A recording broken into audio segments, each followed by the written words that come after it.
Hello everybody, my name is Kevin Smith and welcome to my little clutter room once again. I wanted to talk about an experience I had recently. It wasn't a visual experience, it wasn't anything I encountered on the real side or on the physical life level. But it was in fact the releasing of an old idea or an emotional attachment.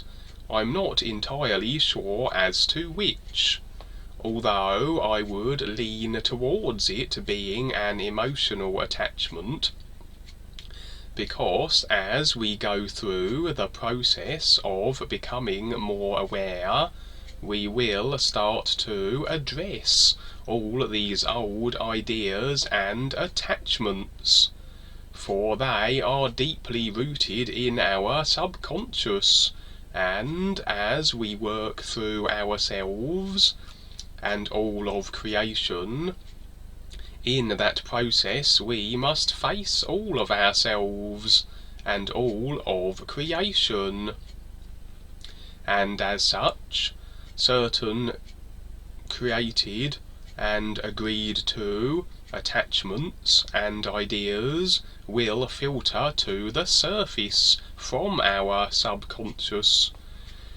It isn't necessary to know the exact specifics of what these attachments may be, although when you are getting ready to release any of these, it's very likely you will have real side dream experiences that incorporate imagery or information or indicators as to what the actual nature of the idea you are releasing may be.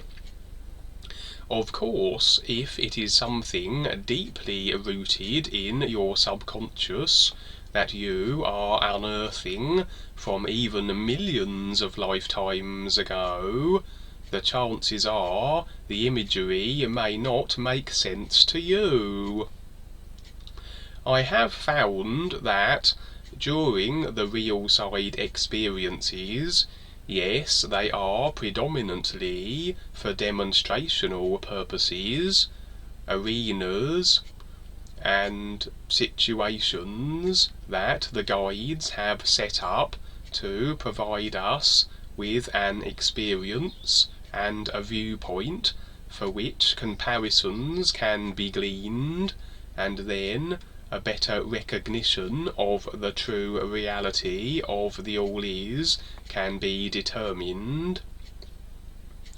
And on occasion, the personal self will simply find a nice spot in creation and take a little time out. So not all experiences are going to be of the awareness enhancing variety. My father, Peter, as an example. Not so long ago he had a flying dream, and many flying dreams tend to demonstrate getting above things, affording oneself a better view. So, in other words, stepping more so into your real awareness.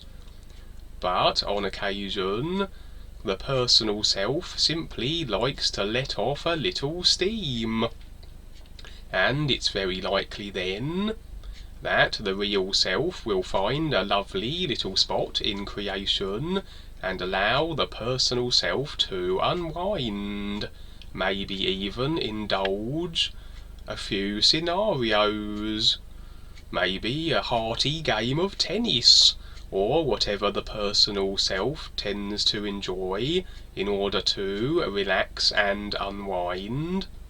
On that occasion, Peter, my father, was simply having an exhilarating flying dream, for the purposes of not only letting off a little steam, but also as an incentive. For sometimes as we go through the process our personal self will get a little bored. It will get a little frustrated, because the personal self simply lacks the mechanics to be able to recognize the true reality, as it is so very literalized and programmed to be so. And from its perspective, it can see or appreciate very little that the real universes may possibly provide as an alternative to what it has always known as creation. And so a little incentive along the lines of an exhilarating flying dream is just the ticket to get the personal self on board far more readily, and encourage it to be along for the ride. Because the real self is always going to be accompanied by the personal self, until we need the physical vehicles and all the 5 vehicles throughout the creational psych realms no longer. And only then, when the personal self can be released with the vehicles, will we no longer have the burden of carrying the personal self around with us all the time. Until then, it is like we are 2 people. We have our real self, and we have our personal self.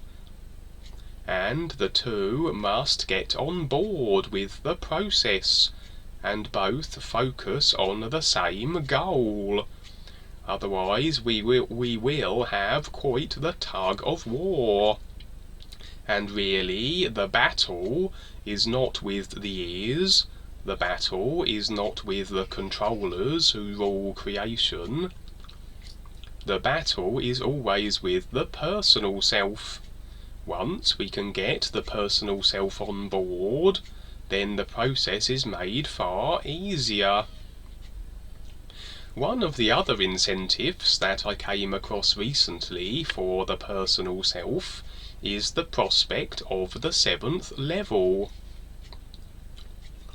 The 7th level is the very first rung of the real universes, but it is not the ears. It is like the first section of it, and to reach the 7th level is not necessarily that arduous a task,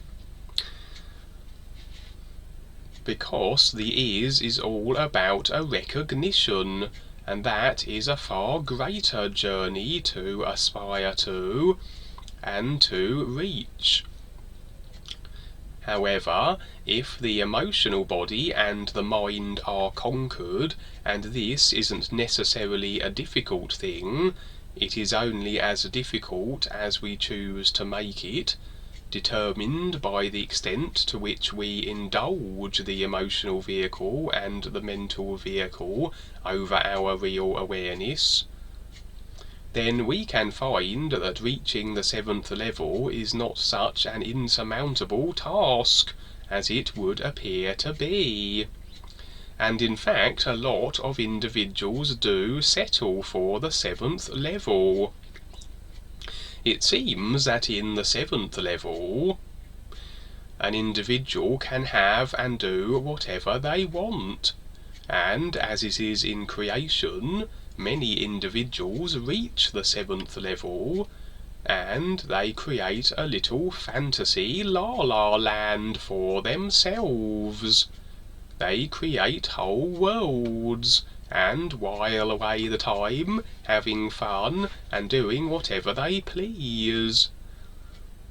If they wish to progress further beyond the 7th level and into the ears, then they will have to put down these whimsical fantasy ideas, it would seem, as the ears is pure recognition, and nothing can be added to it.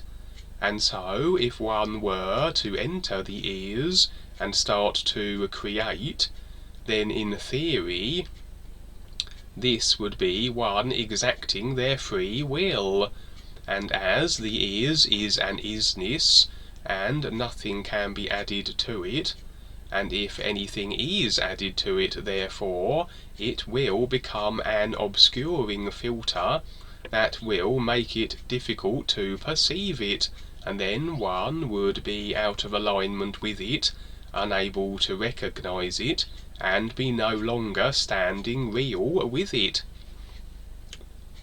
So, as I was saying, when it comes to incentives, the 7th level can serve this end, can serve us to this end. For the personal self may well be rather intrigued by the prospect of not only doing whatever it likes in this 7th level universe, but also the added bonus that there are no cause and effect consequences. For as we know, if we are in creation and we create, whatever we create, whatever we cause, there will be an effect that must be experienced. And if we are outside of our real awareness, if we are not connected to it, if we do not stand in the new nowness of the all-is, then we are in cause and effect creation, and so, yes, in creation we can have whatever we want, but there are karmic cause and effect consequences. Unless that what we do references the is in some way and provides a benefit, and the benefit would be in terms of that which enhances and assists oneself with their real awareness and recognition of the is, and others in this same regard. And so, in a way, we can see that free will is a double-edged sword. On the one hand, everybody has the right to choose and decide whatever they will. On the other hand, it comes with a price, and regardless of what we choose to create, if it only references creation, if our creations are only projections from our emotional and mental vehicles, then we will have karmic cause and effect consequences, and we will then have more unconscious lifetimes.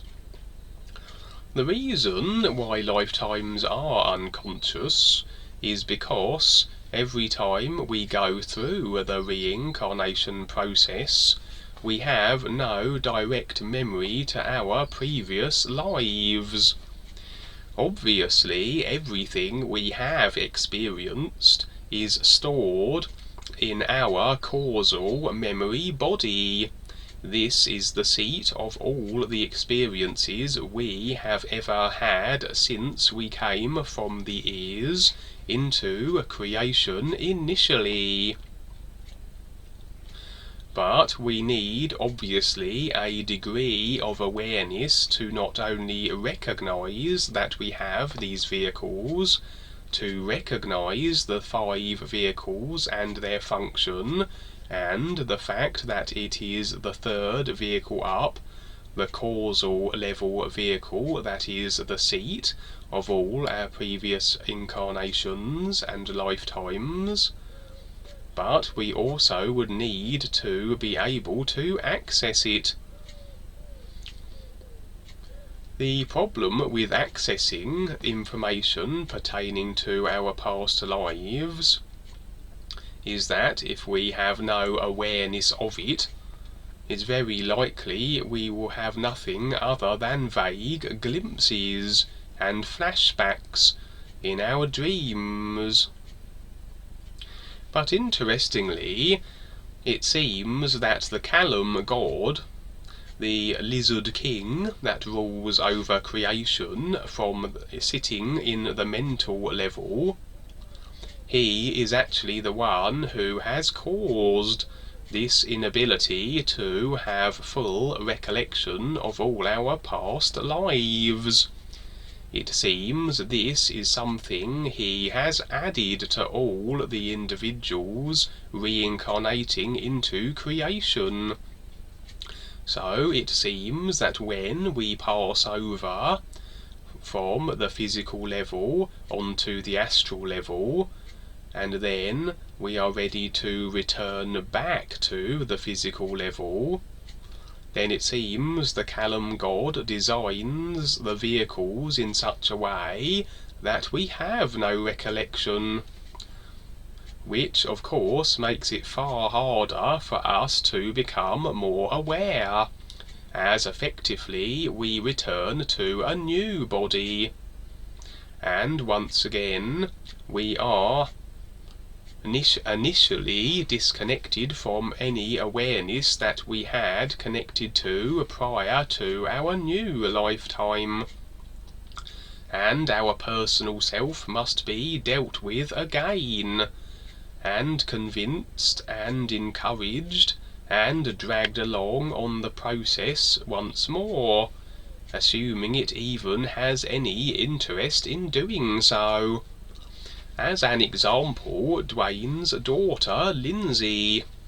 She was a highly ranked initiate in the Ekankar Corporation in the days before it got taken over and infected by reptilian Joni. But she passed over at the time when, as I said, the Ekankar Corporation was still backed by the guides and the ears, and she would return in her next lifetime as Dwayne's daughter, and she had amazing adventures and experiences with the guides. But her personal self took on, assumed lots of attitudes, which had her eventually forsake her opportunity and dismiss her experiences, and now she has no interest in her awareness whatsoever.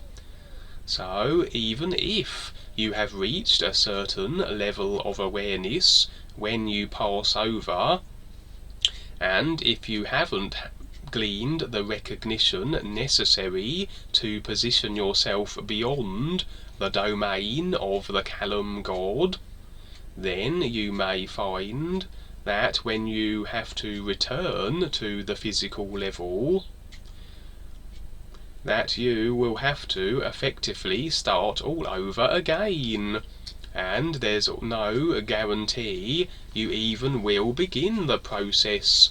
Your personal self may see nothing in an opportunity, even if it is presented, and of course there is no guarantee there will be a new presentation or anyone with the awareness to present it.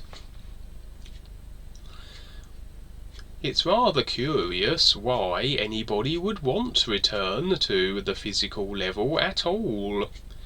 Everybody is the decider, and they choose what they will, regardless of cause and effect karma consequences that are amassed during our stay in the creational psych realms, and in particular the physical life level.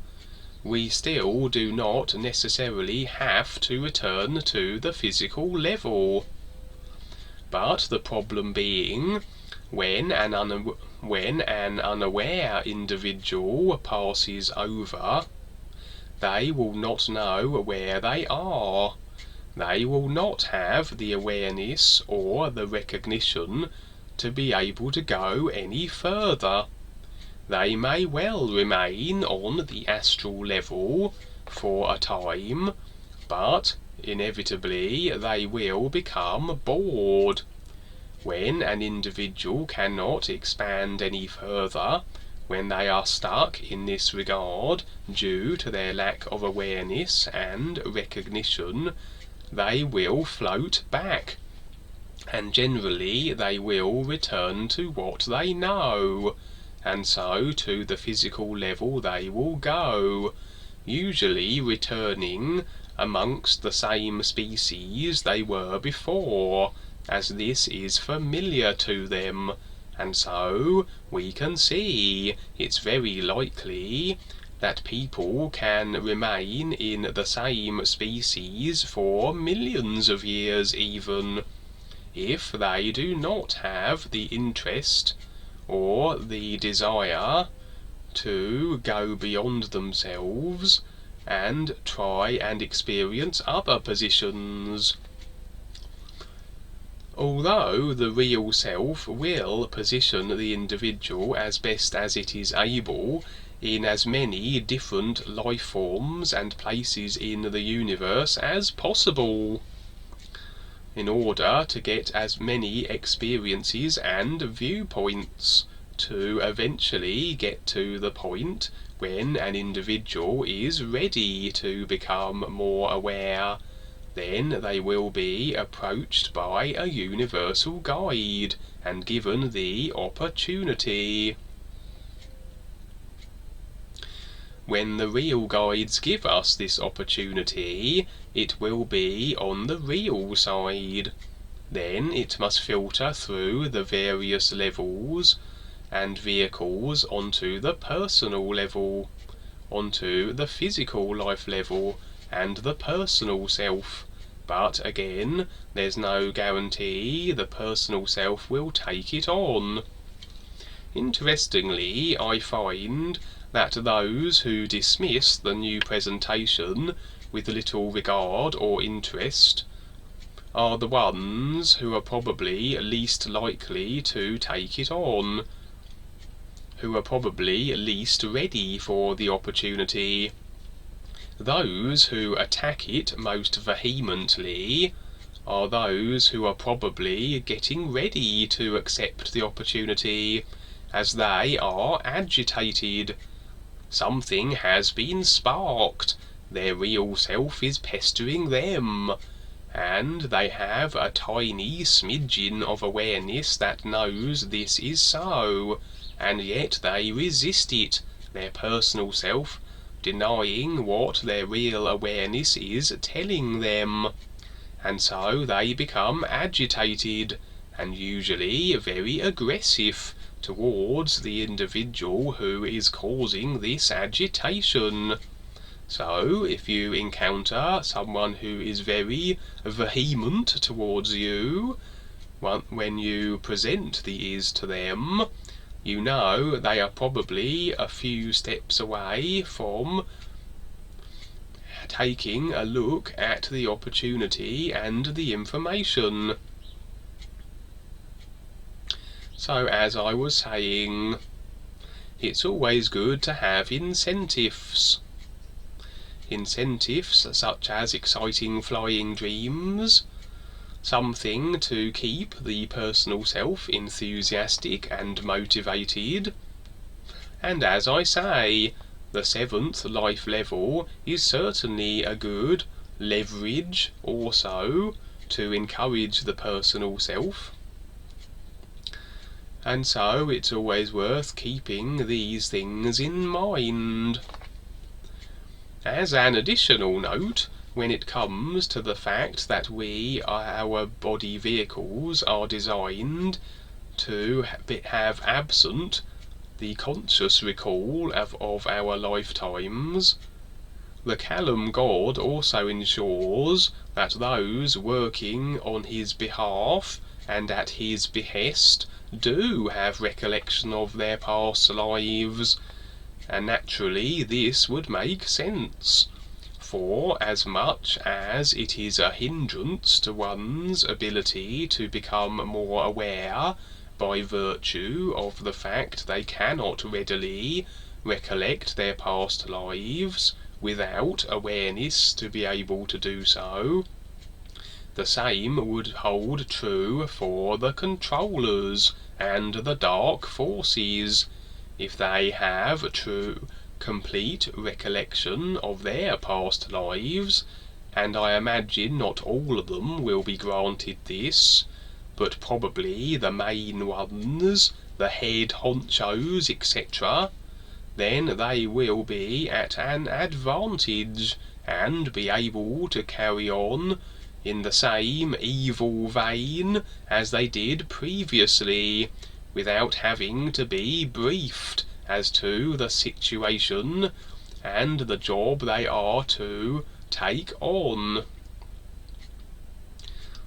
Anyway, I will leave it there for today, and I will speak to you soon. But first, the New You song. New You.